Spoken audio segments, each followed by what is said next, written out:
Dans les registres oubliés d'une plantation coloniale française des Antilles, un acte notarié, daté de 1768, mentionne le transfert d'une femme blanche, épouse légitime d'un planteur, vers les quartiers des esclaves. Ce document, découvert dans les archives poussiéreuses de Fort-de-France, ne porte aucune explication. Seulement une signature, un sceau et 3 témoins dont les noms ont été méthodiquement effacés. Avant de continuer, abonnez-vous à cette chaîne et laissez un commentaire en nous disant de quelle ville vous nous écoutez. Votre soutien nous permet de continuer à déterrer ces histoires enfouies dans l'ombre du passé. L'année 1763 marque un tournant dans l'histoire coloniale française aux Antilles. La guerre de 7 ans vient de s'achever, et le traité de Paris redistribue les territoires comme des cartes dans une partie de jeu truquée. La Martinique, restée française après avoir connu une brève occupation britannique, reprend son rôle de joyau sucrier de la couronne. Les plantations s'étendent comme des tumeurs sur les flancs verdoyants de l'île, chacune constituant un petit royaume où le maître blanc règne en monarque absolu. C'est dans ce contexte que la plantation Saint-Lazare, située dans les hauteurs brumeuses du nord de l'île, loin de la capitale et de ses regards inquisiteurs, connaît une prospérité troublante. 300 hectares de cannes à sucre ondulant sous le vent tropical, une sucrerie moderne avec ses moulins à eau, ses chaudières de cuivre importées de Marseille et surtout 147 âmes réduites en esclavage qui travaillent du lever au coucher du soleil. Le maître de Saint-Lazare se nomme Édouard Valcourt. Âgé de 42 ans, en 1763, il représente la 2e génération de colons enrichis.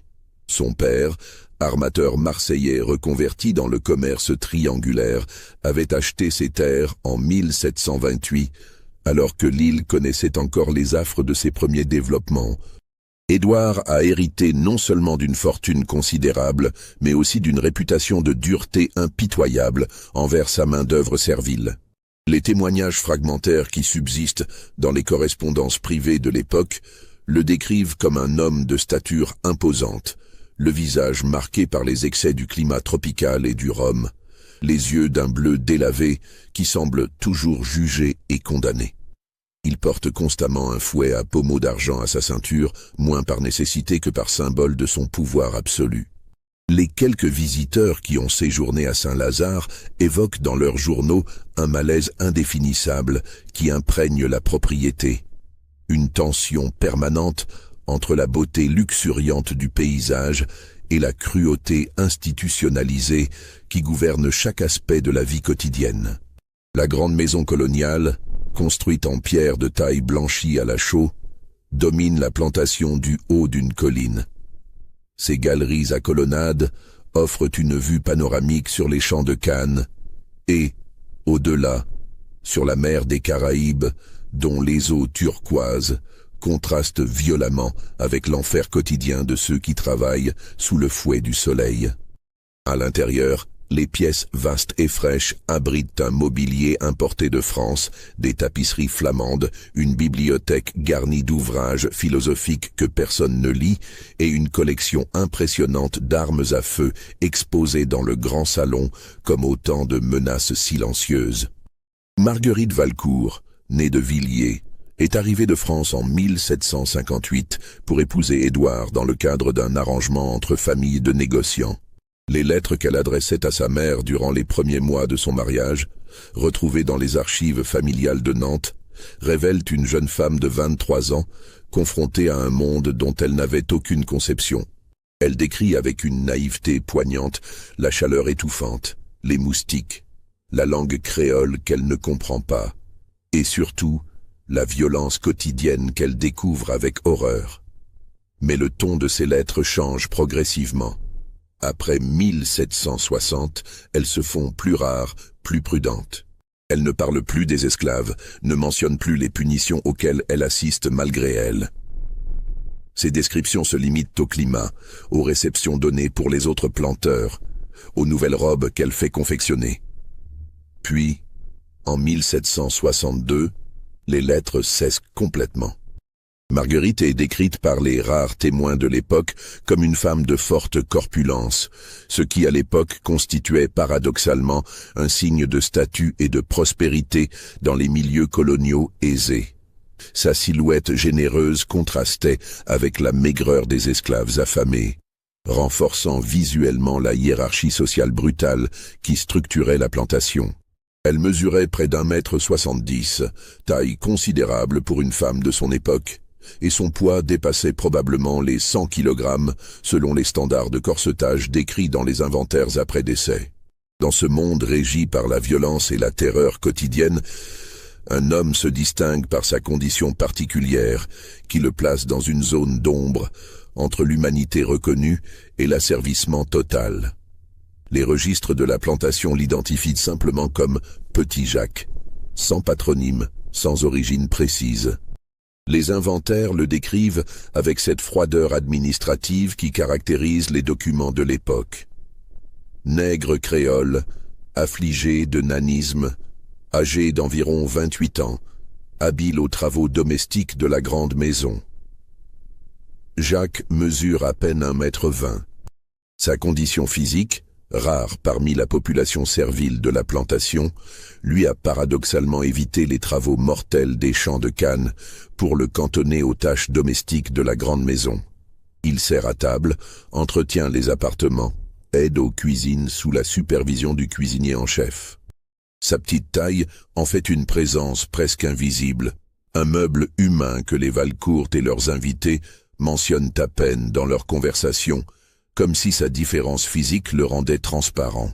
Pourtant, derrière cette apparente insignifiance se cache une intelligence remarquable que personne ne soupçonne. Jacques a appris à lire en observant les leçons que recevait autrefois le fils aîné des Valcourt, mort de fièvre jaune à 12 ans en 1756. Il comprend le français châtié des maîtres aussi bien que le créole des quartiers des esclaves. Il observe, il écoute, il mémorise. Dans une société où sa parole ne vaut légalement rien, où son témoignage ne pourrait jamais être entendu devant un tribunal, Jacques accumule les secrets comme d'autres accumulent les richesses. Les autres esclaves de Saint-Lazare le traitent avec un mélange de méfiance et de respect. Sa proximité avec les maîtres le rend suspect, potentiellement dangereux. Mais sa discrétion, sa capacité à faire circuler discrètement des informations entre la grande maison et les quartiers, lui valent également une forme de reconnaissance. Il est le messager des non-dits, le témoin involontaire des faiblesses des puissants. Dans les quartiers des esclaves, ensemble de cases rudimentaires, alignées à l'écart de la grande maison, Jacques partage une paillasse avec 3 autres hommes affectés au service domestique.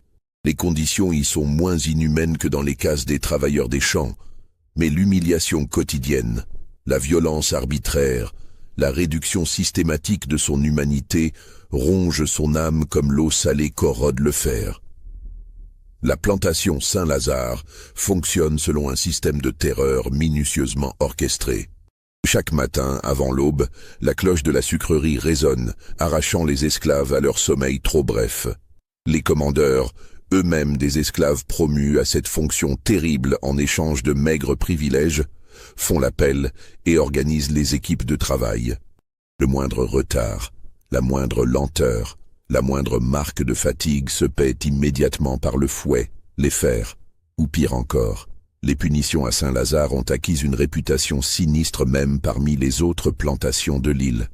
Édouard Valcourt a installé près de la sucrerie ce qu'il appelle avec un cynisme glaçant la chambre de correction, une petite construction en pierre sans fenêtre où les esclaves punis sont enfermés parfois pendant des jours dans l'obscurité totale, sans eau ni nourriture. Certains en ressortent brisés mentalement, incapables de reprendre le travail, et sont alors vendus à perte vers des plantations moins prospères. Le gérant de la plantation, un certain Bertrand Lafitte, originaire de Bordeaux, supervise les opérations quotidiennes avec une efficacité brutale. Ancien militaire reconverti dans l'administration coloniale, Lafitte applique les méthodes disciplinaires de l'armée à la gestion de la main-d'œuvre servile. Il tient un registre méticuleux des punitions infligées, notant avec une précision administrative horrifiante le nombre de coups de fouet, la durée des enfermements, les privations de nourriture imposées. Ce registre, partiellement conservé, révèle une escalade constante de la violence entre 1760 et 1768. Les quelques planteurs voisins qui entretiennent des relations commerciales avec Valcourt notent dans leur correspondance privée un changement progressif dans l'atmosphère de Saint-Lazare. La plantation, déjà réputée pour sa sévérité, semble glisser vers quelque chose de plus sombre encore. Les esclaves qu'on aperçoit lors des rares visites semblent plus maigres, plus terrifiés. Les silences deviennent pesants. Même parmi les colons habitués aux cruautés ordinaires du système esclavagiste, certains commencent à trouver Saint-Lazare inquiétante. L'hiver de 1766 apporte avec lui une série d'événements qui vont transformer imperceptiblement l'équilibre déjà précaire de Saint-Lazare. En novembre, une épidémie de dysenterie frappe la plantation, emportant en 3 semaines 22 esclaves, principalement des enfants et des personnes âgées. Les pertes économiques sont considérables, mais c'est surtout l'atmosphère générale qui s'en trouve affectée. Une peur sourde s'installe, un sentiment diffus que quelque chose de mauvais plane sur la propriété. Édouard Valcourt réagit avec une paranoïa croissante. Il devient convaincu que l'épidémie résulte d'un empoisonnement délibéré, que certains esclaves complotent pour saboter sa plantation. Sans aucune preuve, il ordonne l'arrestation de 2 femmes âgées soupçonnées de pratiquer des rituels africains. Elles sont fouettées publiquement, puis vendues à un marchand ambulant qui passe régulièrement dans l'île pour racheter les esclaves jugés problématiques. Cette période marque également un changement notable dans le comportement de Marguerite Valcourt. Plusieurs témoignages concordants mentionnent qu'elle commence à prendre du poids de manière importante, passant d'une corpulence déjà généreuse à une obésité marquée qui entrave ses mouvements. Les robes qu'elle commande à la couturière de la plantation doivent être constamment élargies. Son visage, autrefois simplement rond, devient bouffi, son cou disparaît dans les replis de chair, sa démarche se fait pénible, surtout sous la chaleur accablante des tropiques. Ce changement physique spectaculaire intrigue et embarrasse les autres dames de la société coloniale qui la croisent lors des rares messes dominicales à l'église de la paroisse voisine. Dans leurs lettres, elles évoquent avec une cruauté mondaine déguisée en inquiétude cette transformation qu'elles attribuent tantôt à la gourmandise, tantôt à quelque déséquilibre des humeurs, tantôt encore à un châtiment divin pour des péchés non précisés. Mais ce qui frappe le plus les observateurs attentifs, c'est l'attitude d'Édouard face à cette transformation de son épouse. Contrairement à ce qu'on pourrait attendre d'un homme de son caractère autoritaire, il ne formule aucune critique, n'exprime aucune contrariété. Au contraire, il semble encourager cette prise de poids, ordonnant aux cuisiniers de préparer des repas toujours plus copieux, faisant importer de France des sucreries, des pâtisseries, des confitures en quantité déraisonnable. Un inventaire de la cave et des réserves de la grande maison, établi en mars 1767 pour des raisons d'assurance, révèle des quantités stupéfiantes de denrées destinées exclusivement à la table des maîtres. 300 livres de sucre raffiné, 150 livres de beurre salé conservé dans des tonnelets, 200 livres de farine blanche, des dizaines de jarres de confiture de fruits importés, du chocolat, des épices rares. Cette abondance obscène contraste violemment avec les rations de survie distribuées aux esclaves, 1 livre de morue séchée et 2 livres de farine de manioc par semaine. Jacques, qui sert régulièrement à la table des Valcourt, observe cette évolution avec une perplexité croissante. Il voit Marguerite dévorer des repas gargantuesques, encouragée par son époux qui remplit son assiette à nouveau dès qu'elle se vide. Il la voit avaler des pâtisseries entre les repas, boire des chocolats épais et sucrés en milieu d'après-midi. Et il voit surtout le regard d'Édouard, ce regard étrange, satisfait, presque lubrique, qu'il pose sur son épouse pendant qu'elle mange. Les conversations entre les époux Valcourt, que Jacques entend malgré lui en servant le dîner, prennent une tournure de plus en plus dérangeante. Édouard complimente constamment Marguerite sur ses formes généreuses, lui assure qu'elle est magnifique ainsi, parfaite, exactement comme il l'avait rêvé. Marguerite, de son côté, semble à la fois flattée et mal à l'aise, oscillant entre la satisfaction de plaire à son époux et une gêne évidente face à son propre corps qui devient de plus en plus difficile à mouvoir. En juin 1767, un incident révélateur se produit. Madame de Rochambeau, épouse d'un planteur voisin et figure respectée de la société coloniale locale, rend visite à Marguerite dans le cadre des obligations sociales qui lient les familles de planteurs. Dans une lettre adressée à sa sœur en France, retrouvée dans les archives départementales de la Charente-Maritime, elle décrit cette visite avec un mélange de fascination horrifiée et de jugement moral. Elle évoque Marguerite installée dans un large fauteuil de la galerie, incapable de se lever pour l'accueillir sans l'aide de 2 servantes. Elle décrit son souffle court, la sueur qui perle constamment sur son front, malgré les éventails agités par une jeune esclave. Elle mentionne le déjeuner servi, composé de 6 plats différents, tous riches et lourds, que Marguerite consomme avec un appétit qui semble contre nature. Et surtout, elle note la présence constante d'Édouard, qui surveille le repas avec une attention obsessionnelle, veillant à ce que son épouse finisse chaque plat. Madame de Rochambeau conclut sa lettre par une phrase qui résonne comme un pressentiment. « Il y a quelque chose de profondément malsain dans cette maison, quelque chose qui dépasse la simple gourmandise ou la faiblesse de caractère. Je crains que notre pauvre Marguerite ne soit victime d'une forme de tyrannie que je ne parviens pas encore à nommer clairement. » Cette visite marque la dernière fois que Marguerite Valcourt reçoit une dame de la société coloniale. Après cet épisode, Édouard multiplie les excuses pour refuser les invitations et décourager les visites. La santé fragile de son épouse, la chaleur excessive, les préparatifs d'une extension de la sucrerie, tout est bon pour isoler progressivement Saint-Lazare du reste de la communauté des planteurs. L'été de 1767 transforme Saint-Lazare en un lieu de plus en plus hermétique. Les rares commerçants qui livrent encore la plantation remarquent une atmosphère pesante, des regards fuyants, des silences anormaux. Les esclaves qui auraient pu témoigner de ce qui se passe réellement dans la grande maison sont trop terrorisés pour parler, même entre eux. La peur d'être dénoncés, vendus ou pire, les maintient dans un mutisme prudent.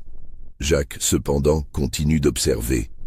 Sa position particulière lui donne accès à des scènes que personne d'autre ne peut voir. Il assiste aux repas quotidiens qui deviennent des rituels de plus en plus étranges.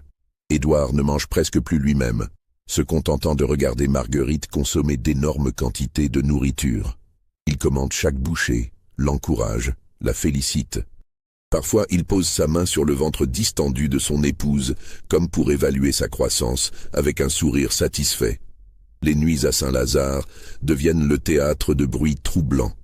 Des gémissements qui ne sont ni de douleur ni de plaisir, mais quelque chose d'intermédiaire, résonnent depuis la chambre principale. Les domestiques qui dorment dans les dépendances attenantes à la grande maison murmurent entre eux, se signent discrètement, évitent de croiser le regard des maîtres le lendemain matin. En septembre, Marguerite ne peut plus quitter son lit sans une assistance considérable. Son poids dépasse désormais probablement les 150 kg. Sa respiration est sifflante, ses chevilles enflées en permanence. Le médecin de la paroisse, appelé par Édouard avec une réticence évidente, diagnostique une hydropisie et recommande une diète stricte, du repos, des saignées. Édouard acquiesce poliment, remercie le médecin, puis ignore totalement ses recommandations. Non seulement Marguerite continue de manger en quantités excessives, mais les repas prennent désormais une dimension presque cérémonielle.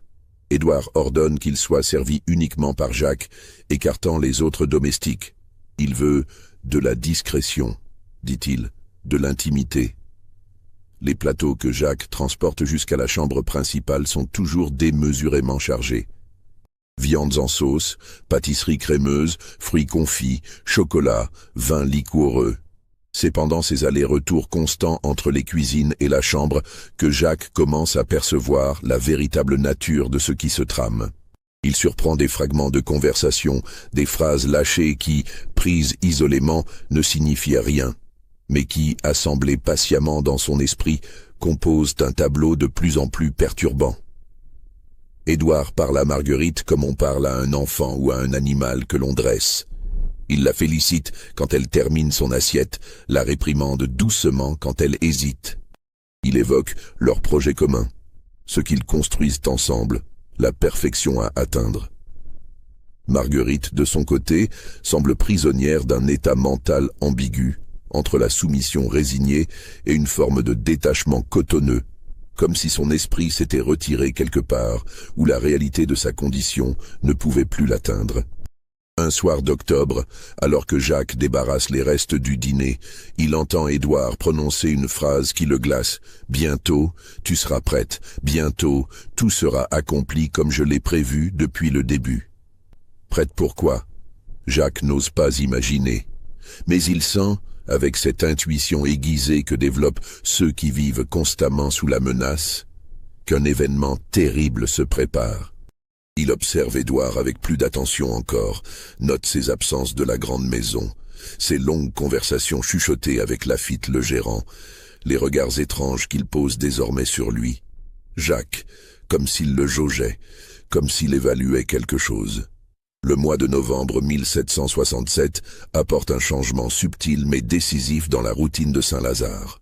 Édouard commence à passer un temps inhabituel en compagnie de Jacques. Il lui demande de l'accompagner lors de ses inspections de la plantation, chose qu'il n'a jamais faite auparavant. Il engage avec lui des conversations qui dépassent largement le cadre des ordres habituels donnés à un esclave.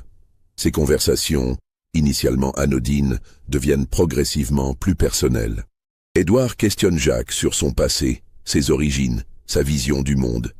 Il semble fasciné par l'intelligence que Jacques ne peut plus dissimuler complètement.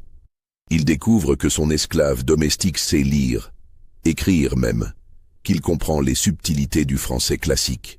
Au lieu de se mettre en colère face à cette transgression des interdits coloniaux, Édouard semble enchanté, comme s'il venait de découvrir un outil particulièrement précieux.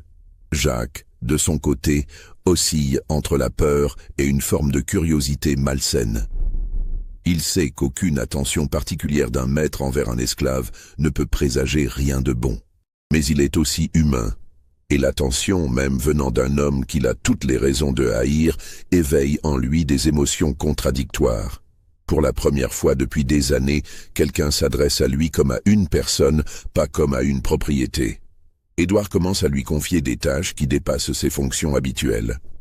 Il lui demande de tenir certains registres confidentiels, de copier des documents que Laffitte ne doit pas voir. Il l'installe parfois dans son bureau, lui fait servir du vin, le traite presque comme un secrétaire.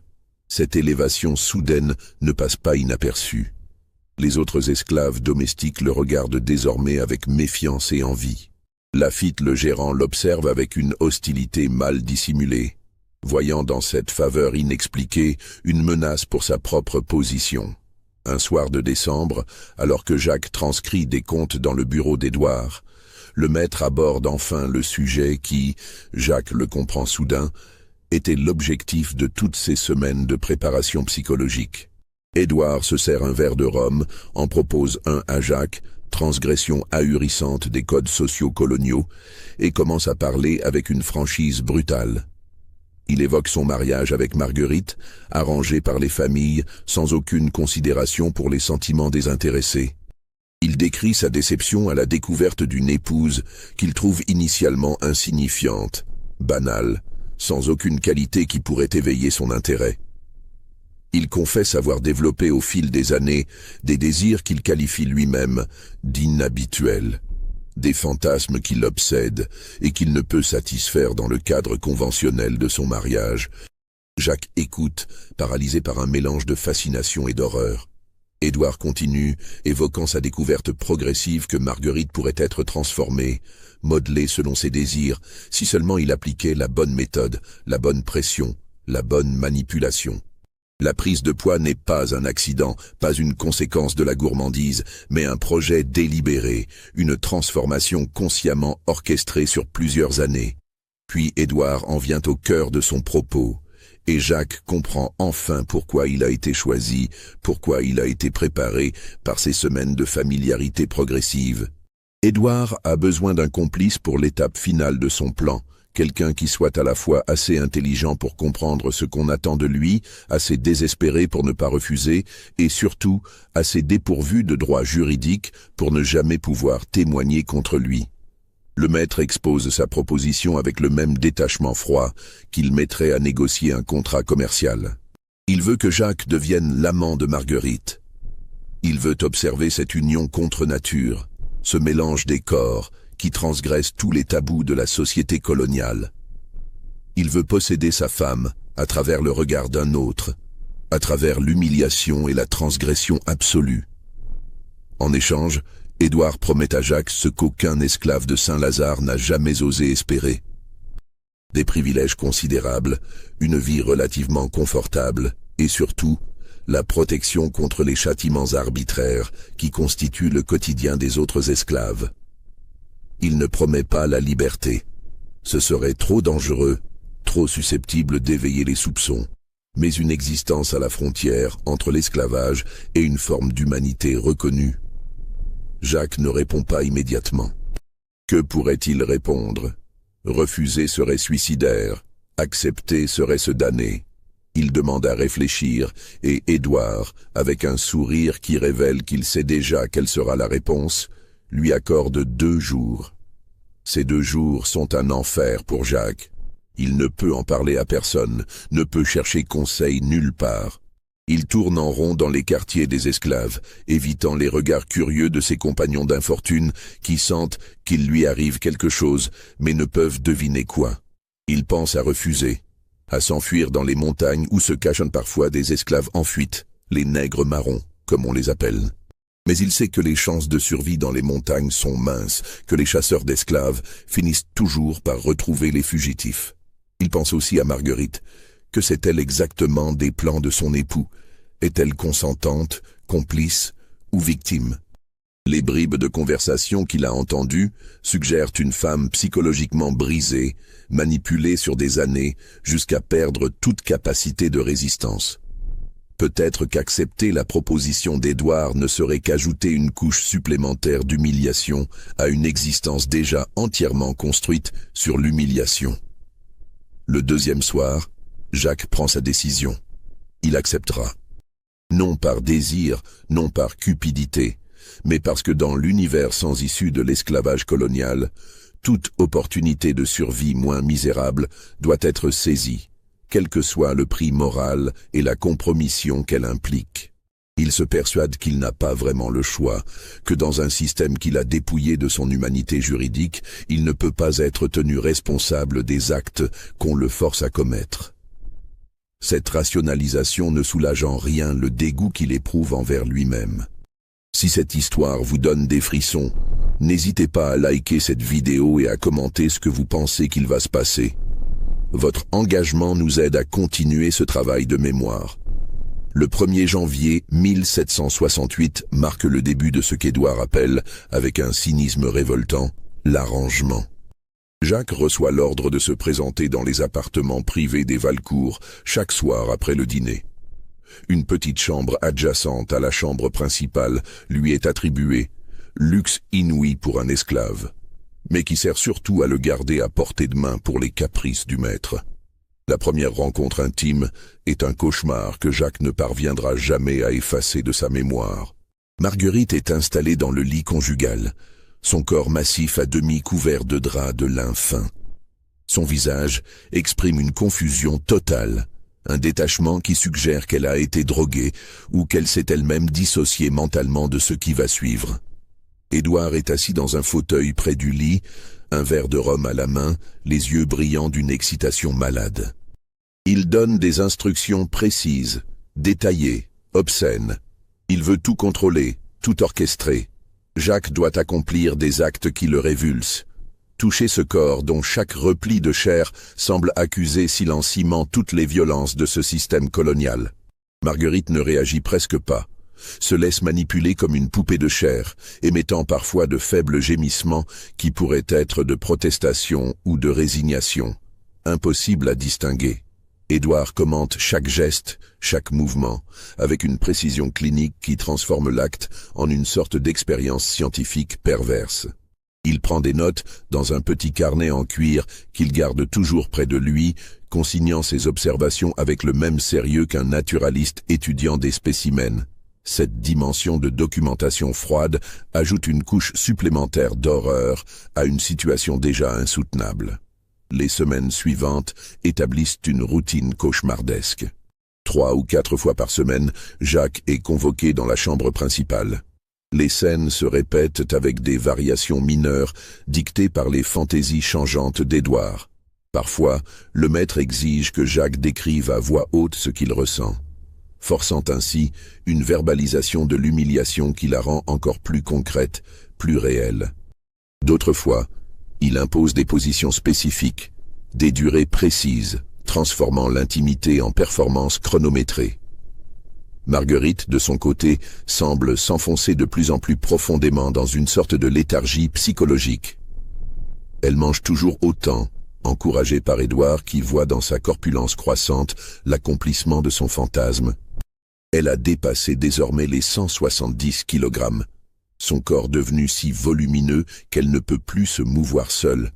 2 servantes sont affectées exclusivement à ses soins personnels, la lavant, l'habillant, la déplaçant du lit au fauteuil avec des efforts considérables.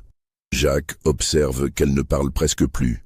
Quand elle prononce quelques mots, c'est généralement pour acquiescer aux instructions de son époux ou pour demander de la nourriture. Ses yeux, autrefois capables d'exprimer une gamme d'émotions, sont devenus vitreux, comme si la personne qu'elle avait été s'était retirée quelque part à l'intérieur d'elle-même, laissant l'enveloppe charnelle subir ce que l'esprit ne peut plus supporter.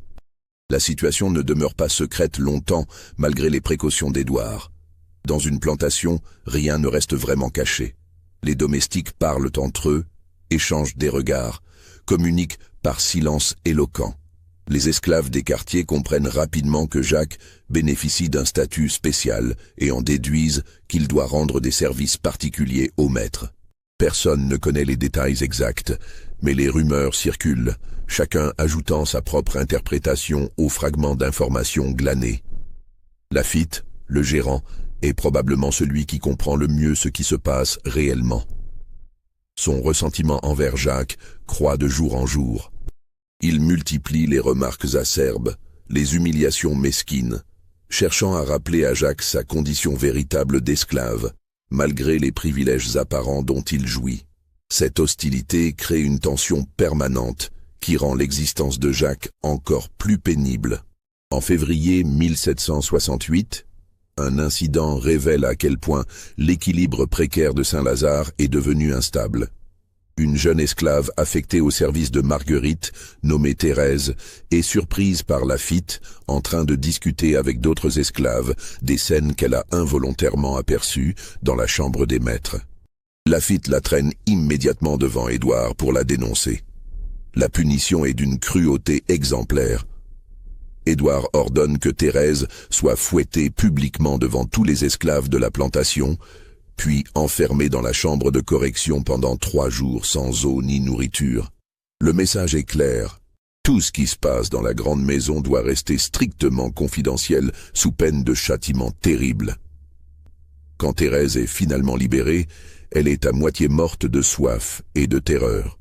Elle ne prononcera plus jamais un mot sur ce qu'elle a vu, ni sur aucun autre sujet d'ailleurs, devenue pratiquement muette suite au traumatisme.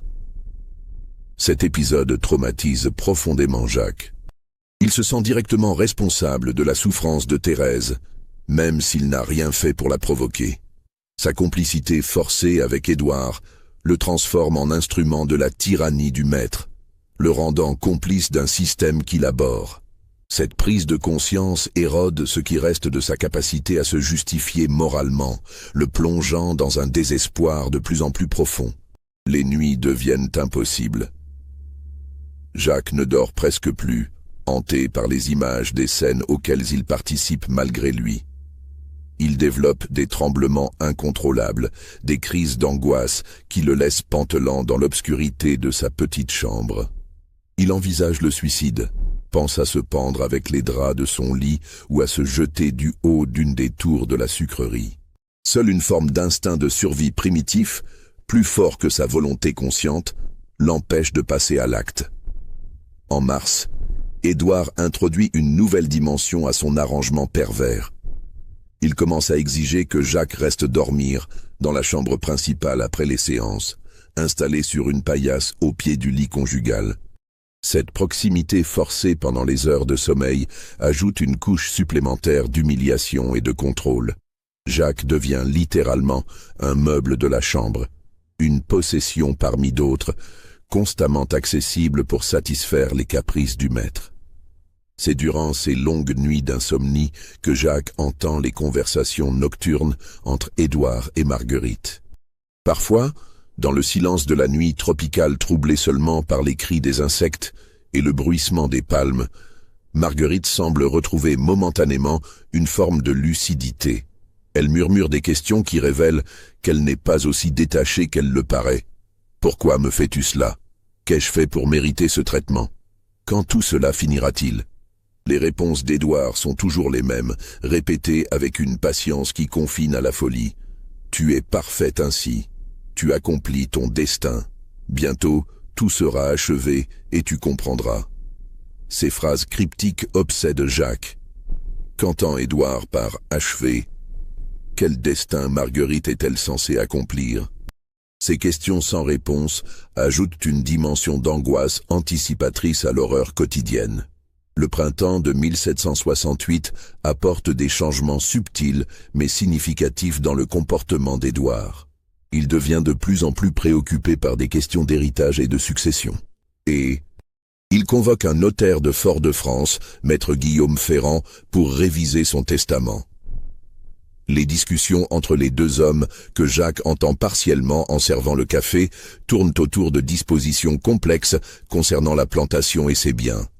Ce qui frappe Jacques, c'est l'insistance d'Édouard à inclure des clauses très spécifiques concernant certains esclaves individuels, lui-même en particulier. Le notaire semble perplexe face à ces demandes inhabituelles. Il est extrêmement rare qu'un planteur accorde une attention particulière au sort d'esclaves spécifiques dans son testament, au-delà de leur simple valeur monétaire comme propriété transmissible. Édouard insiste pourtant. Il veut s'assurer que, dans l'éventualité de sa mort, Jacques ne sera pas vendu mais conservé par les héritiers pour services particuliers rendus à la famille. Cette formulation vague intrigue le notaire, mais il n'ose pas questionner davantage un client aussi important. Il rédige les clauses demandées, les fait signer, appose son sceau et repart vers la capitale avec un malaise qu'il confiera plus tard dans son journal personnel, aujourd'hui conservé aux archives territoriales. En avril, Marguerite tombe malade. Ce n'est pas surprenant compte tenu de son état physique extrême. Elle développe des escarres douloureuses sur les parties de son corps constamment en contact avec le matelas. Sa respiration devient de plus en plus laborieuse. Ses chevilles et ses pieds gonflent démesurément, prenant une teinte violacée inquiétante. Le médecin, rappelé en urgence, diagnostique une défaillance cardiaque imminente et prédit qu'elle n'a plus que quelques semaines à vivre si rien n'est fait pour inverser son état. Cette fois encore, Édouard remercie poliment le médecin, le paie généreusement pour son diagnostic, puis ignore totalement ses recommandations. Non seulement il ne réduit pas l'alimentation de Marguerite, mais il semble presque accélérer le processus comme si une échéance approchait qu'il devait absolument respecter. Les repas deviennent encore plus copieux, plus fréquents. Jacques doit maintenant monter des plateaux toutes les 2 heures, de l'aube jusqu'à tard dans la nuit. Marguerite mange avec une sorte d'automatisme mécanique, sans plaisir apparent, simplement parce qu'on place la nourriture devant elle et qu'Édouard l'encourage de cette voix douce, hypnotique, qu'il a perfectionnée au fil des mois. Elle est devenue une machine à ingurgiter, un corps sans volonté propre entièrement soumis aux instructions externes. Le 23 mai 1768, une date que Jacques n'oubliera jamais, Édouard annonce que le moment est venu. Il ne précise pas de quoi il parle, mais son excitation est palpable. Il passe la journée dans un état d'agitation fébrile, vérifiant des détails incompréhensibles pour Jacques, donnant des ordres contradictoires aux domestiques, s'enfermant dans son bureau pour rédiger de longs documents qu'il cachait ensuite soigneusement. Le soir venu, il convoque Jacques dans la chambre principale plus tôt que d'habitude. Marguerite est installée dans le lit, son corps massif formant une montagne de chair sous les draps blancs. Sa respiration est sifflante, pénible. Ses yeux sont à moitié fermés, comme si maintenir ses paupières ouvertes demandait un effort surhumain. Elle semble à peine consciente de ce qui l'entoure. Édouard est inhabituellement bavard. Il commence à expliquer, avec une volubilité maniaque, la logique derrière tout ce qu'il a orchestré pendant ces années. Il parle de son obsession pour la transgression absolue, pour le franchissement de toutes les barrières sociales et morales que la société coloniale érige si méticuleusement. Il évoque sa fascination pour le corps féminin poussé à ses limites physiques extrêmes, pour la soumission psychologique totale, pour l'humiliation ultime de sa propre épouse, réduite à un objet sexuel grotesque, manipulé par un esclave difforme. Jacques écoute ce monologue avec une horreur croissante. Il comprend enfin qu'il n'a jamais été qu'un instrument dans une expérience sadique élaborée, que tous les privilèges apparents qu'on lui a accordés n'étaient que des moyens de le lier plus étroitement à la folie d'Édouard. Le maître continue, expliquant maintenant qu'il a documenté méticuleusement chaque étape du processus dans ses carnets, créant ce qu'il considère comme une œuvre d'art transgressive qu'il compte léguer à la postérité. Puis Édouard révèle la raison de cette soirée particulière. Il a décidé que l'expérience a atteint son point culminant, que Marguerite est exactement là où il voulait qu'elle soit, au bord de la mort, complètement brisée, réduite à une masse de chair sans volonté. Il veut maintenant une dernière scène, une apothéose finale qui achèvera son œuvre. Il donne à Jacques des instructions précises, encore plus dégradantes que tout ce qui a précédé. Jacques refuse.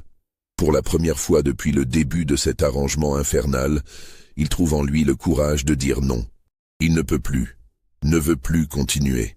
Peu importe les conséquences, peu importe la punition qui l'attend. Il ne peut plus être complice de cette folie. La réaction d'Édouard est surprenante. Au lieu de la rage attendue, il sourit. Un sourire froid, calculateur, qui révèle qu'il avait anticipé ce moment. Il sort de sa poche un document qu'il déplie lentement. C'est un acte notarié, signé et certifié qui transfère officiellement la propriété de Jacques des mains d'Édouard Valcourt vers celle de Marguerite Valcourt, née de Villiers. Jacques ne comprend pas immédiatement la signification de ce document. Édouard prend plaisir à expliquer. En vertu du code noir qui régit l'esclavage dans les colonies françaises, une épouse peut légalement posséder des esclaves séparément de son mari. En transférant la propriété de Jacques à Marguerite, Édouard a créé une situation juridique unique. Jacques appartient désormais à la femme avec laquelle il a été forcé d'avoir des relations intimes. La perversion légale est diabolique. Si Jacques devait témoigner de ce qui s'est passé, il accuserait techniquement sa propre maîtresse, celle à qui il appartient légalement. De plus, le témoignage d'un esclave contre son propriétaire n'a aucune valeur juridique dans le système colonial. Édouard a construit une prison légale parfaite dont Jacques ne peut s'échapper. Mais ce n'est pas tout. Édouard révèle maintenant le véritable coup de maître de son plan. Il a rédigé un document, déguisé en confession personnelle de Marguerite, dans lequel elle avoue avoir séduit Jacques, avoir utilisé sa position de maîtresse pour le forcer à satisfaire ses désirs charnels contre nature. Le document est rédigé dans un style qui imite parfaitement l'écriture de Marguerite, probablement copiée depuis ses anciennes lettres. Il porte sa signature, obtenue Dieu sait comment, peut-être pendant un de ces moments de semi-conscience induite par les drogues ou la nourriture. Ce document inversait complètement la réalité, transformant la victime en coupable et l'architecte de l'horreur en témoin scandalisé. Si Édouard choisissait de le rendre public, Marguerite serait déshonorée, Jacques probablement exécuté pour viol de sa maîtresse, et Édouard apparaîtrait comme un mari trahi, mais magnanime, qui a tenté de préserver l'honneur familial en gardant le scandale privé aussi longtemps que possible. Jacques réalise avec une clarté horrifiante qu'il est pris dans un piège parfait. Quoi qu'il fasse, quoi qu'il dise, la vérité ne pourra jamais émerger. Le système juridique colonial, les préjugés raciaux, les lois sur l'esclavage, tout conspire à rendre son témoignage impossible et sa version des faits incroyable. Édouard n'a pas seulement créé une expérience sadique, il a construit autour d'elle un échafaudage légal qui la protège de toute révélation. Face à ce constat désespérant, Jacques sent quelque chose se briser définitivement en lui. Ce n'est pas de la résignation, plutôt une forme de détachement glacial. Il regarde Édouard, puis Marguerite gisant dans le lit, et comprend qu'ils sont tous les trois prisonniers de cette situation, chacun à sa manière. Édouard, prisonnier de ses obsessions malades. Marguerite, prisonnière de son corps et de sa volonté brisée. Et lui, Jacques, prisonnier d'un système qui a fait de son corps une marchandise et de sa parole un non-sens juridique. Il cède. Il accomplit ce qu'Édouard exige, mais cette fois avec une distance émotionnelle complète, comme si ce n'était pas vraiment lui qui agissait, mais un automate portant son apparence. Marguerite ne réagit pas du tout. Peut-être vraiment inconsciente maintenant, peut-être simplement partie dans un endroit mental où rien ne peut plus l'atteindre. Édouard observe, prend ses notes habituelles, mais même lui semble sentir que quelque chose a changé, que la dynamique qui alimentait son fantasme s'est rompue. La scène se termine dans un silence pesant, sans la satisfaction malsaine qui caractérisait d'habitude ces moments. Les jours suivants sont étranges. Marguerite ne mange presque plus, comme si le fil invisible qui la maintenait dans cette routine compulsive s'était soudainement rompu. Édouard semble désorienté, presque paniqué face à ce changement inattendu. Il essaie de la forcer à manger, mais pour la première fois, elle refuse de manière passive, gardant simplement la bouche fermée, détournant la tête. Le 8 juin 1768, Marguerite Valcourt meurt dans son lit. La cause officielle, consignée dans le registre paroissial par le curé appelé en urgence, est défaillance cardiaque consécutive à hydropysie sévère. Le curé, un homme âgé habitué au drame quotidien de la vie coloniale, ne pose pas de questions. Il administre les derniers sacrements à une femme probablement déjà morte, bénit son corps massif et repart vers sa paroisse avec les honoraires généreux qu'Édouard lui a remis. L'enterrement est rapide, discret. Quelques planteurs voisins viennent présenter leurs condoléances, plus par obligation sociale que par réelle sympathie. Marguerite est inhumée dans le petit cimetière familial de la plantation sous une pierre tombale sobre qui ne mentionne que son nom, ses dates de naissance et de décès, et la formule conventionnelle « épouse dévouée repose en paix ». Jacques assiste à l'enterrement depuis la distance respectueuse imposée aux esclaves. Il regarde la fosse se refermer sur le cercueil contenant le corps de cette femme qu'il a été forcé de toucher, d'humilier, de réduire à un objet dans le théâtre sadique d'Édouard. Il ne ressent ni tristesse ni soulagement, seulement un vide immense, une fatigue existentielle qui semble avoir pénétré jusqu'à ses os. Les semaines qui suivent la mort de Marguerite voient Saint-Lazare sombrer dans une atmosphère encore plus oppressante qu'auparavant. Édouard se retire presque complètement de la gestion quotidienne de la plantation, laissant Laffitte gérer les opérations. Il passe ses journées enfermé dans son bureau, relisant ses carnets, contemplant les documents qu'il a méticuleusement accumulés pendant des années. Jacques, quant à lui, se retrouve dans un limbe juridique et social étrange. Techniquement, il appartient toujours à Marguerite selon le document de transfert, mais Marguerite est morte. Son statut devient flou, ambigu. Édouard ne donne pas d'instructions claires à son sujet, semblant l'avoir oublié maintenant que l'expérience pour laquelle il l'avait choisi est terminée. Cette ambiguïté permet à Jacques une liberté relative inhabituelle. Il continue d'habiter la petite chambre près des appartements principaux, mais personne ne lui assigne de tâches précises. Les autres domestiques l'évitent, incertains de son statut, craignant peut-être d'être associés à lui. Laffitte le regarde avec une hostilité mal dissimulée mais ne le punit pas, probablement retenu par la crainte qu'Édouard ne réagisse mal à tout traitement brutal de celui qui fut son instrument favori. En juillet, un événement inattendu bouleverse la routine morbide de Saint-Lazare. Un navire arrive à Fort-de-France transportant Claude de Villiers, frère cadet de feu Marguerite. Informé de la mort de sa sœur avec un retard de plusieurs semaines dû à la lenteur des communications transatlantiques, Il a fait la traversée depuis Nantes pour régler les affaires successorales et s'assurer que l'honneur familial n'a pas été compromis. Claude de Villiers, âgé de 35 ans, est un homme méticuleux, un commerçant prospère doté d'un sens aigu des affaires et d'une méfiance naturelle envers tout ce qui semble anormal. Dès son arrivée à Saint-Lazare, il sent que quelque chose ne va pas. L'atmosphère pesante, les regards fuyants des domestiques, le comportement étrange d'Édouard, tout éveille sa suspicion. Il commence à poser des questions. Il veut voir les dernières lettres de sa sœur, comprendre les circonstances exactes de sa mort, examiner les comptes de la plantation pour s'assurer que son héritage familial a été géré correctement. Édouard, pris au dépourvu par cette intrusion inattendue, essaie de temporiser, d'éluder, de distraire son beau-frère avec des visites de la propriété et des réceptions mondaines. Mais Claude est tenace. Il obtient l'autorisation de consulter les registres paroissiaux, discute avec le médecin qui a traité Marguerite, interroge discrètement certains esclaves domestiques. Peu à peu, des fragments d'informations contradictoires émergent. Le médecin mentionne le poids extraordinaire de Marguerite et l'étrange refus d'Édouard de suivre ses recommandations médicales. Le curé évoque le fait qu'il n'avait pas vu Marguerite à l'église depuis plus d'1 an, ce qui est inhabituel pour une femme de sa condition.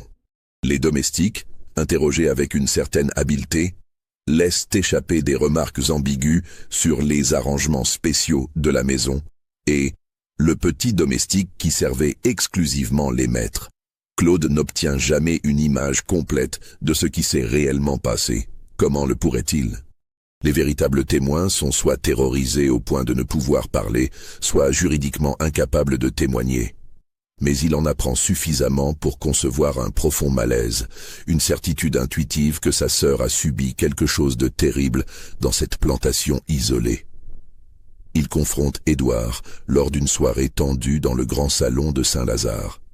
Les accusations qu'il formule restent vagues, non par choix, mais par nécessité. Comment accuser quelqu'un de cruauté envers son épouse quand la loi coloniale accorde au mari un pouvoir quasi illimité? Comment parler de dégradation morale quand tous les témoins potentiels sont des esclaves dont la parole ne vaut rien devant un tribunal? Édouard nie tout avec une assurance glaciale. Sa femme était malade, dit-il. Une maladie qui la faisait manger compulsivement malgré tous ses efforts pour l'aider. Sa mort est une tragédie, bien sûr, mais naturelle, conséquence de son état physique. Quant aux rumeurs sur des arrangements dans la maison, ce ne sont que des commérages malveillants d'esclaves mécontents, des inventions sans fondement. Claude n'a aucun moyen de prouver le contraire. Il pourrait insister, menacer d'un procès, mais il sait que ce serait futile. Le système juridique colonial, les solidarités entre planteurs, le poids social d'Édouard Valcourt, tout joue contre lui. Un procès ne révélerait probablement rien et ruinerait sa propre réputation de commerçant respectable. Il prend néanmoins une décision. Il rachète à Édouard, pour une somme considérable, tous les esclaves qui servaient directement dans la grande maison, incluant Jacques. Officiellement, c'est un achat commercial normal. Officieusement, Claude de Villiers arrache ainsi les témoins potentiels à l'emprise d'Édouard, les mettant à l'abri de toute élimination future qui pourrait servir à effacer définitivement les traces de ce qui s'est passé. Jacques se retrouve donc transféré vers la propriété que Claude possède à Fort-de-France, une maison de commerce beaucoup moins oppressante que la plantation. Claude ne l'interroge jamais directement sur ce qu'il a vu ou vécu à Saint-Lazare, comprenant probablement que les traumatismes sont trop profonds pour être facilement verbalisés. Mais il traite Jacques et les autres avec une relative humanité, dans les limites de ce que permet le système esclavagiste. Les années passent. La Révolution française de 1789 envoie des ondes de choc jusqu'aux Antilles. Les débats sur l'abolition de l'esclavage enflamment les esprits. En 1794, la Convention abolit l'esclavage dans toutes les colonies françaises, une décision qui sera malheureusement révoquée par Napoléon en 1802 avant d'être définitivement rétablie en 1848. Durant cette première période d'abolition, Jacques devient techniquement un homme libre. Il choisit de rester à Fort-de-France, travaillant comme artisan. Claude de Villiers, lui-même ruiné par les bouleversements révolutionnaires et les guerres qui s'ensuivent, rentre en France en 1796 et meurt à Nantes en 1803, sans jamais avoir révélé publiquement ce qu'il soupçonnait des dernières années de sa sœur. Édouard Valcourt continue de gérer Saint-Lazare pendant les années tumultueuses qui suivent, s'adaptant avec une flexibilité cynique aux changements politiques constants. Quand l'esclavage est rétabli, il rachète de nouveaux esclaves. Quand il est à nouveau aboli, il les transforme en travailleurs sous contrat, maintenant essentiellement les mêmes conditions de travail oppressives sous un nouveau vocabulaire légal. En 1823, Jacques, maintenant âgé de 83 ans selon les estimations, dicte à un jeune clerc une confession détaillée de ce qu'il a vécu à Saint-Lazare entre 1767 et 1768. Ce document, jamais publié de son vivant, constitue l'un des rares témoignages directs d'esclaves sur les abus psychologiques et sexuels perpétrés dans les plantations coloniales. Il est aujourd'hui conservé aux archives départementales de la Martinique, classifié sous une référence obscure qui explique pourquoi il n'a jamais reçu l'attention des historiens qu'il mériterait. Jacques y décrit avec une précision douloureuse tout ce qu'il a été forcé de faire, tout ce qu'il a observé, et surtout le piège juridique et psychologique parfait dans lequel Édouard Valcourt les avait tous enfermés. Il y exprime également quelque chose de rare dans les témoignages d'esclaves. Un questionnement moral profond sur sa propre complicité forcée, sa culpabilité malgré l'absence de choix véritable, la manière dont le système esclavagiste détruisait non seulement les corps mais aussi les âmes, transformant les victimes en instruments de leur propre dégradation. Le manuscrit se termine par ces mots, traduits ici du créole français, dans lequel ils ont été rédigés. « Je meurs sans avoir obtenu justice. Madame Marguerite est morte sans avoir été vengée. Édouard Valcourt vivra probablement encore longtemps et mourra peut-être respecté. Mais j'écris ceci pour que quelqu'un, un jour, sache la vérité, pour que le silence ne soit pas complet, pour que cette infamie ne soit pas totalement effacée de la mémoire des hommes. » Édouard Valcourt meurt en 1838 à l'âge de 117 ans, si l'on en croit le registre paroissial, ce qui est manifestement une erreur de transcription. Il avait probablement 77 ans. Son testament, ouvert publiquement comme l'exigeait la loi, ne contenait aucune mention des carnets où il avait documenté son expérience sadique. Ces carnets, s'ils ont jamais existé autrement que dans son esprit malade, n'ont jamais été retrouvés. La plantation Saint-Lazare passa entre différentes mains durant le XIXe siècle, perdant progressivement de sa prospérité à mesure que l'économie sucrière antillaise déclinait face à la concurrence de la betterave européenne. Les bâtiments furent abandonnés dans les années 1870, puis progressivement envahis par la jungle tropicale.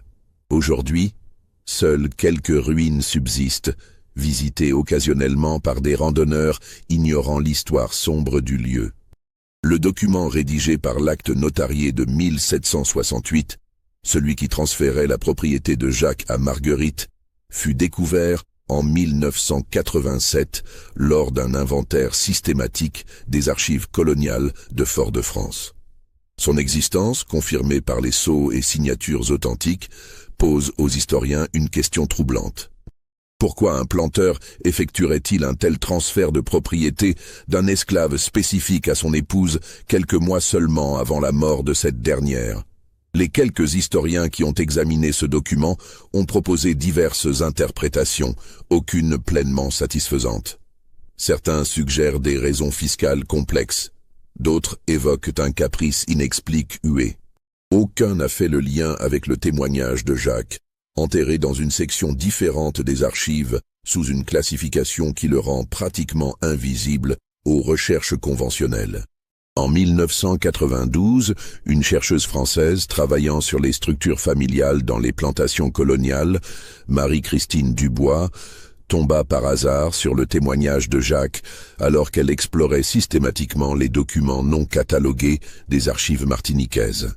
Elle fut la première à établir la connexion entre ce témoignage, le document de transfert de propriété et plusieurs autres pièces éparses. Les lettres de Marguerite à sa mère, le journal personnel du notaire Ferrand, les correspondances de Madame de Rochambeau. Dubois rédigea un article académique détaillant ses découvertes, publié dans une revue spécialisée d'histoire coloniale à diffusion confidentielle. L'article suscita peu d'attention, noyé dans le flux constant de publications universitaires. Quelques historiens spécialisés le lurent, certains furent troublés par les implications, mais aucun ne chercha à approfondir davantage.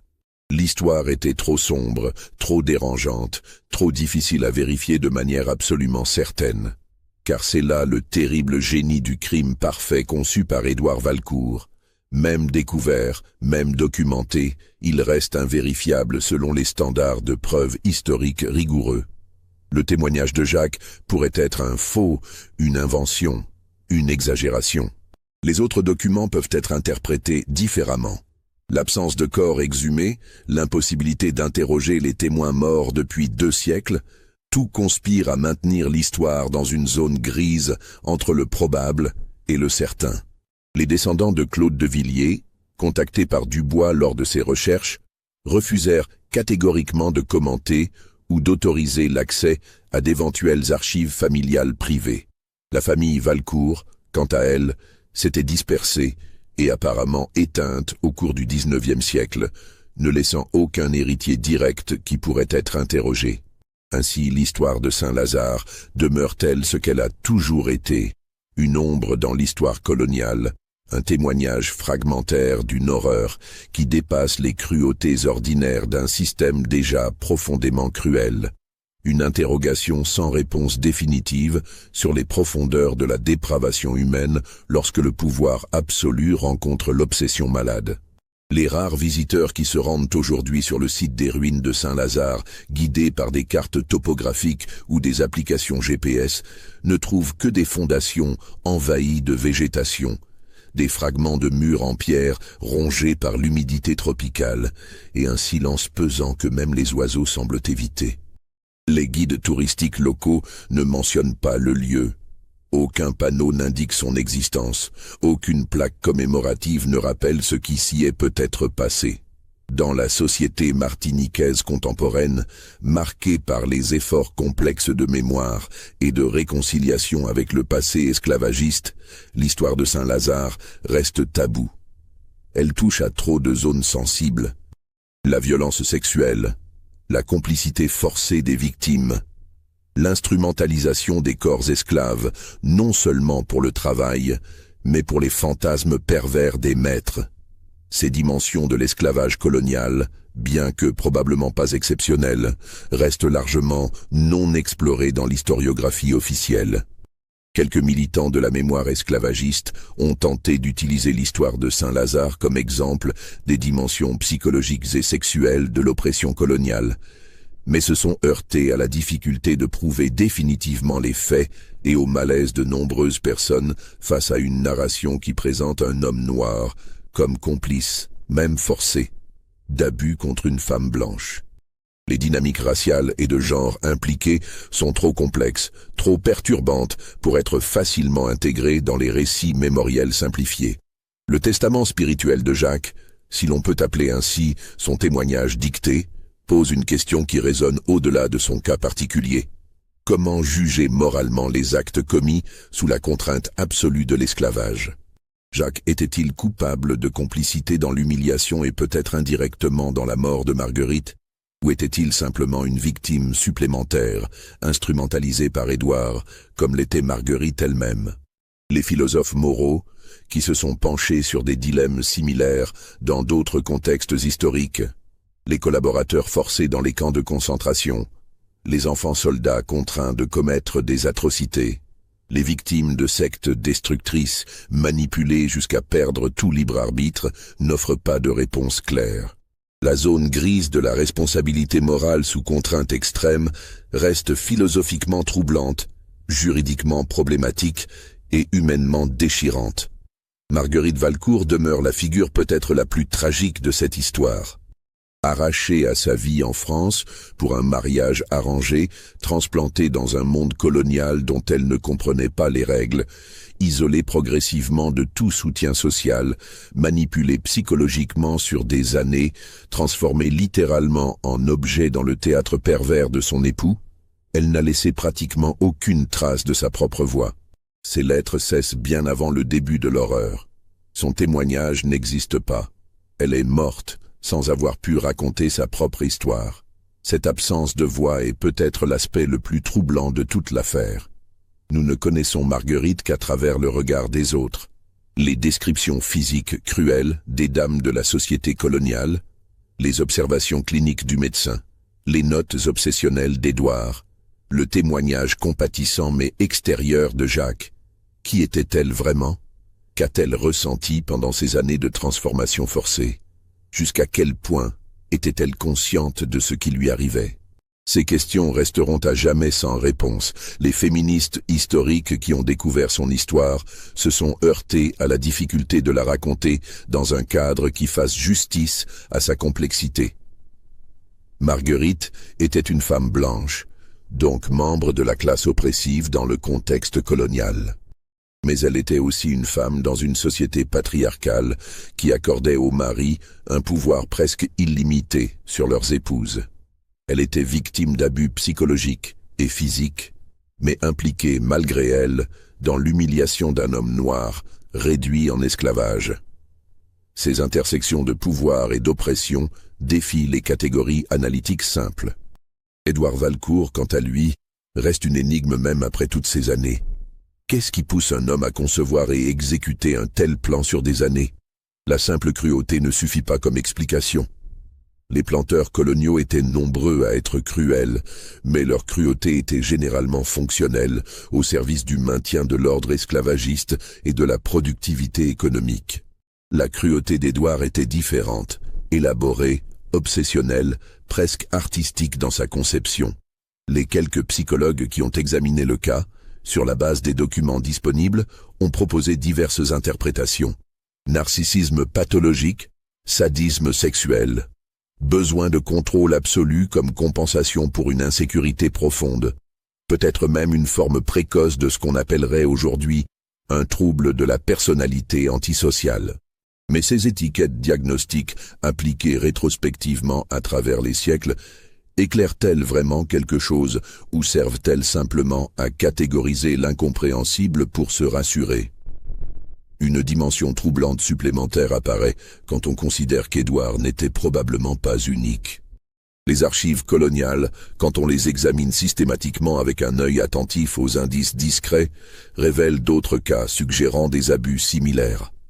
Des épouses mystérieusement recluses, des esclaves domestiques aux statuts ambigus, des décès de femmes blanches dans des circonstances vaguement expliquées. Saint-Lazare n'était peut-être qu'un exemple particulièrement bien documenté d'une pathologie plus répandue, rendue possible par la structure même du pouvoir colonial qui créait des espaces de tyrannie privés pratiquement inviolables. Le système des plantations, avec son isolement géographique, son absence de surveillance externe effective, et son attribution au maître d'un pouvoir quasi illimité, non seulement sur les esclaves mais aussi, de facto, sur tous les membres de leur maisonnée, créait les conditions parfaites pour les abus les plus extrêmes. Les quelques mécanismes de contrôle qui existaient théoriquement, la surveillance ecclésiastique, le regard social de la communauté des planteurs, les visites occasionnelles d'administrateurs coloniaux, étaient facilement contournés par quiconque possédait suffisamment de richesse et d'influence sociale. En ce sens, l'histoire de Saint-Lazare n'est pas seulement celle d'un homme malade et de ses victimes. C'est aussi une illustration des dangers structurels inhérents à tout système qui concentre un pouvoir absolu sans contrôle effectif entre les mains d'individus privés. Le colonialisme et l'esclavage ont créé des milliers de petits royaumes où les maîtres pouvaient satisfaire tous leurs caprices, y compris les plus destructeurs, avec une impunité pratiquement garantie. Cette dimension systémique rend l'histoire encore plus perturbante. Édouard Valcourt n'était pas un monstre aberrant, surgissant dans une société par ailleurs normale. Il était le produit d'un système qui produisait des monstres, qui récompensait la cruauté, qui protégeait les abus, qui étouffait les témoignages. Combien d'autres Édouards ont existé dans les plantations des Antilles, de Louisiane, du Brésil, de toutes les régions où l'esclavage colonial a prospéré? Combien d'autres Marguerite et d'autres Jacques ont souffert dans le silence, sans jamais laisser même les fragments de témoignages qui nous permettent aujourd'hui de reconstituer partiellement l'horreur de Saint-Lazare? Ces questions dépassent largement le cadre d'une histoire individuelle pour toucher aux défis fondamentaux de l'histoire et de la mémoire. Comment raconter les crimes qui n'ont laissé aucune trace, ou seulement des traces si fragmentaires qu'elles permettent le doute? Comment faire justice aux victimes dont les voix ont été systématiquement étouffées? Comment éviter que l'impossibilité de la preuve absolue ne serve à minimiser ou nier les horreurs réelles? L'article de Marie-Christine Dubois se terminait par une réflexion qui mérite d'être citée. L'histoire de Saint-Lazare nous rappelle que les archives coloniales sont autant définies par leur silence que par leur contenu explicite. Derrière chaque document bureaucratique froid, un acte de transfert d'esclaves, un certificat de décès, un inventaire de biens, peuvent se cacher des tragédies humaines d'une profondeur insoupçonnable. Notre devoir d'historien n'est pas seulement de lire ce qui est écrit, mais d'écouter ce qui a été tu, de voir ce qui a été caché, de restituer autant que possible les voix de ceux que le système a rendus muets. Le cimetière familial de Saint-Lazare, où Marguerite fut enterrée en 1768, a depuis longtemps disparu sous la végétation. Les pierres tombales, probablement en calcaire local, se sont désagrégées sous l'action combinée de la pluie acide, de la chaleur tropicale et des racines d'arbres géants. Aucune croix ne marque plus l'emplacement où repose le corps qui fut le théâtre involontaire d'une des expériences les plus cruelles de l'histoire coloniale. Jacques, mort en 1823, fut probablement enterré dans le cimetière communal de Fort-de-France, réservé aux gens de couleur libre, une catégorie intermédiaire dans la hiérarchie raciale complexe des colonies post-révolutionnaires. Ce cimetière fut détruit dans les années 1880 pour faire place à une extension urbaine, et les restes de ses occupants furent transférés dans une fosse commune anonyme. Ainsi, même dans la mort, les victimes de Saint-Lazare furent effacées, rendues invisibles, réduites au néant. Seuls les documents subsistent, éparpillés dans différents dépôts d'archives, fragmentaires, ambigus, suffisants pour suggérer l'horreur mais insuffisants pour la prouver au-delà de tout doute raisonnable. Et c'est peut-être le dernier triomphe posthume d'Édouard Valcourt. Même découvert, son crime reste contestable. Son histoire peut être niée, ses victimes peuvent être accusées d'avoir menti ou exagéré. Dans le climat actuel de débats passionnés sur la mémoire coloniale, sur les réparations, sur la manière dont les sociétés contemporaines doivent se confronter aux crimes de leurs ancêtres, l'histoire de Saint-Lazare occupe une place inconfortable. Elle est trop extrême pour être représentative, mais trop documentée pour être ignorée. Elle révèle des dimensions de l'oppression coloniale que beaucoup préféreraient ne pas examiner de trop près. Elle complique les récits simples, introduit des nuances troublantes dans les catégories morales claires. Et pourtant, c'est précisément cette complexité inconfortable qui fait de l'histoire de Saint-Lazare un témoignage essentiel. L'histoire vraie n'est jamais simple, jamais confortable, jamais facilement réductible à des leçons morales univoques. Les vraies tragédies humaines sont toujours plus compliquées, plus ambiguës, plus difficiles à juger que les récits moralisateurs ne voudraient le suggérer. La plantation Saint-Lazare a disparu. Ses bâtiments sont en ruine. Ses habitants sont tous morts depuis longtemps. Les témoins directs se sont tus pour l'éternité. Mais l'écho de ce qui s'est passé là-bas entre 1766 et 1768 continue de résonner, posant des questions que nous ne pouvons pas complètement répondre, mais que nous ne devons pas cesser de poser. Combien d'autres Saint-Lazare ont existé dans l'histoire coloniale? Combien d'autres victimes n'ont jamais pu témoigner? Combien d'autres crimes ont été parfaitement effacés, ne laissant même pas les fragments d'archives qui nous permettent aujourd'hui de reconstituer partiellement cette histoire. Ces questions n'ont pas de réponse définitive, mais elles nous rappellent l'immense violence structurelle qui sous-tendait le système colonial et esclavagiste, une violence qui allait bien au-delà de la simple exploitation économique pour toucher aux dimensions les plus intimes et les plus destructrices de l'existence humaine. L'histoire de Saint-Lazare est une histoire sans justice, sans rédemption, sans résolution satisfaisante. Marguerite est morte humiliée et brisée. Jacques a survécu, mais a porté le poids de sa complicité forcée jusqu'à sa mort. Édouard a probablement vécu et est mort sans jamais affronter les conséquences de ses actes.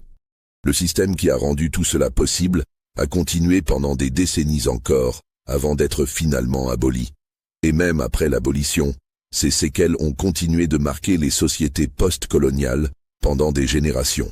C'est une histoire sombre, troublante, qui ne se termine pas par la victoire du bien sur le mal, mais par le constat accablant que parfois, le mal triomphe, que parfois les victimes ne sont jamais vengées, que parfois, l'histoire ne rend pas justice. C'est précisément pour cela qu'elle mérite d'être racontée, répétée, examinée. Non pour satisfaire un goût morbide pour l'horreur, mais pour nous rappeler constamment les profondeurs de cruauté dont les êtres humains sont capables quand les structures sociales leur en donnent la permission et l'impunité. Pensez-vous que tout a été révélé dans cette histoire? Croyez-vous que les événements de Saint-Lazare se sont réellement produits tels que décrits? Partagez votre opinion dans les commentaires ci-dessous. Si cette histoire vous a marqué, abonnez-vous à notre chaîne pour découvrir d'autres récits enfouis dans les archives de l'histoire. Partagez cette vidéo avec ceux qui s'intéressent aux mystères sombres du passé colonial. N'oubliez pas, l'histoire ne nous appartient que si nous refusons de laisser ses victimes être oubliées.